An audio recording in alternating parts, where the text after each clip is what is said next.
Hello class 8 metals और non metals अपने chapter number 4 हमने स्टार्ट किया था। ठीक है, इसके बाद हम चैप्टर 4 हमने स्टार्ट कर दिया था। ठीक है, फिजिकल प्रॉपर्टीज़ मेटल्स और नॉन मेटल्स की हमने कंप्लीट कर ली थी। मेटल्स की मेल्बिलिटी, डक्टिलिटी, सोनोरस, ये सब कुछ बताते थे, लेकिन अभी तक उनका डिफरेंस अच्छे से लिख के नहीं भेजा है। सिर्फ एक बच्चे ने भेजा है, उसके अलावा कोई बच्चे ने इसका डिफरेंस लिख के अभी तक नहीं भेजा। बाकी बच्चे कहाँ हैं, पूरी क्लास कहाँ पे है। नेक्स्ट आता है हमारा chemical properties of metals and non metals. Metal और नॉन मेटल की हमने केमिकल प्रॉपर्टीज देखनी है। फिजिकल प्रॉपर्टीज आई होप आपको अच्छे से समझ भी आई थी। ठीक है ना। नेक्स्ट पढ़ते हैं हम केमिकल प्रॉपर्टीज। सबसे पहले हमारी एक प्रॉपर्टी है ऑक्सीजन के साथ रिएक्शन। मेटल और नॉन मेटल की ऑक्सीजन के साथ रिएक्शन क्या होता है और कैसे होती है। ठीक है, सबसे पहले आपने देखा है जंग लगना लोहे का, सबने देखा होगा अपने आसपास, सबके वहाँ पे लगता है ना। कैसे लगता है? लोहा क्या है? मेटल है। जंग कैसे लग गया? एटमॉस्फेयर में ऐसे ही रख दिया। एटमॉस्फेयर में क्या है? ऑक्सीजन। ऑक्सीजन के साथ रिएक्शन होगी नेचुरली, क्या हो गया? रिजल्ट क्या है? Rusting of iron. Iron is a metal. ठीक है ना।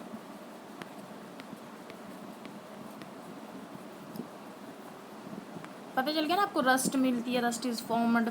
We you had also in class 7th में आपने ये पढ़ा है, मैग्नीशियम रिबन होते हैं, अगर उनको एयर में बर्न कर देते हैं तो क्या मिलता है हमें। ये सब कुछ आपने पढ़ा है। ये ऑक्साइड रिएक्शंस आपने 7th क्लास में पढ़ी है। ये वाली रिएक्शंस आपने कंप्लीट करनी है। जैसे आयरन है, आयरन को ऑक्सीजन में प्लस वाटर, यहाँ पे क्या बनेगा? Fe plus O2 plus H2O। यहाँ पे क्या बनेगा? FeO2 और 3। ठीक है, ये बना आपने कंप्लीट करनी है रिएक्शन। Mg और O2 को रिएक्शन करेंगे तो क्या बनेगा? MgO। ठीक है, ये वाली रिएक्शन कंप्लीट करोगे आप। मतलब कहने वाला बात ये है, अगर ऑक्सीजन की रिएक्शन कराएं मेटल के साथ तो वो रिएक्शन करती है, और नॉन मेटल के साथ वो रिएक्शन नहीं करती। नॉन मेटल के साथ वो रिएक्शन करती है, लेकिन वो कैसे करती है वो चीज़ हमने देखनी है। मैग्नीशियम रिबन वाला आपने देखा, जब बर्न होता है तो जो ऐश, जो मतलब हमारा जो राख निकलती है उसमें से मैग्नीशियम रिबन के, तो उसको वाटर के अंदर डिजोल्व हो जाती है। वो एसिड होती है कि बेस होती है, ये निकालना है आपने। उसके बाद जो रेड लिटमस अगर टर्न ब्लू में कर जाता है तो बेसिक होता है, अगर वो नहीं करता तो वो एसिड होता है। मतलब अगर रेड में कन्वर्ट कर जाए तो वो एसिड होता है। ठीक है,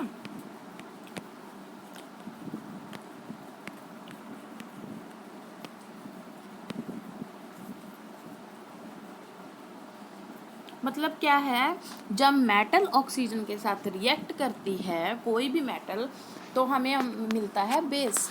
ठीक है, और जब एक नॉन मेटल रिएक्ट करती है एसिड के साथ तो हमें जो मिलता है उसको बोलते हैं हम एसिड। ठीक है, नॉन मेटल जो फॉर्म करती है वो एसिड फॉर्म करती है, मेटल जो फॉर्म करती है वो बेस फॉर्म करती है। The name of the product formed in a reaction of sulphur and oxygen. अब सल्फर क्या है? हमारी नॉन मेटल है। सल्फर और जब वाटर की या ऑक्सीजन की रिएक्शन होएगी तो हमारी क्या बनेगा? सल्फरस ऑक्साइड बनेगा। ठीक है, सल्फरस एसिड बनेगा। जो हमारा कहने का मतलब है, जब नॉन मेटल रिएक्ट करती है तो एसिड फॉर्म करती है, जब मेटल रिएक्ट करती है तो बेस फॉलो करती है। ठीक है, वहाँ पे Mg प्लस O2 की रिएक्शन कराई तो MgO बना था। ठीक है, जो हमारा सल्फरस ऑक्साइड है वो ब्लू को रेड में टर्न करता है, इसलिए वो एसिडिक होता है नेचर में। ठीक है, आपको पता चल गया ऑक्सीजन के साथ रिएक्शन होती है तो क्या क्या होता है। लेट अस सी, अगर वाटर के साथ रिएक्शन होती है तो देखते हैं हम क्या होता है। अगर हम सोडियम को रिएक्ट करते हैं वाटर के साथ तो क्या बनता है?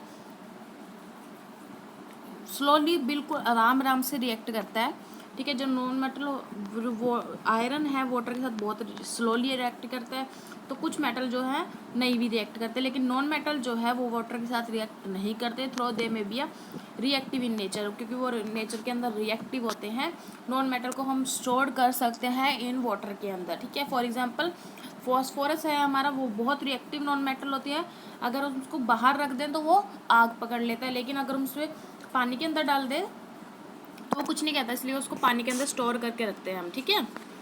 नेक्स्ट है हमारा एसिड के साथ रिएक्शन। ऐसे ही एसिड के साथ अगर मेटल रिएक्शन करेगा तो क्या करेगा, is there a difference in the way metals and non metal react with acid, what can pop sound in which some cases be during to the burning mastic.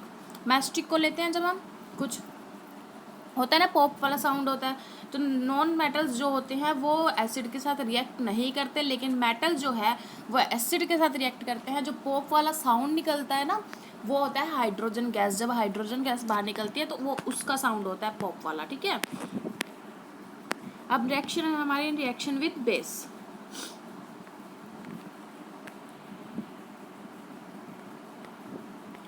अगर base के साथ reaction करें, अगर metal sodium hydroxide जो है वो एक base है, उसके साथ मेटल रिएक्ट करे तो हमारा हाइड्रोजन गैस निकलती है, लेकिन नॉन मेटल के साथ रिएक्शन आपके सिलेबस में नहीं है, ठीक है, क्योंकि वो बहुत कॉम्प्लेक्स है और बहुत बड़ी है, ठीक है। नेक्स्ट है आपका डिस्प्लेसमेंट रिएक्शन, ये हम पढ़ेंगे कल। डिस्प्लेसमेंट रिएक्शन रहेगी और यूजेस रहेंगे, बाकी सारा खत्म हो गया आपका, ठीक है।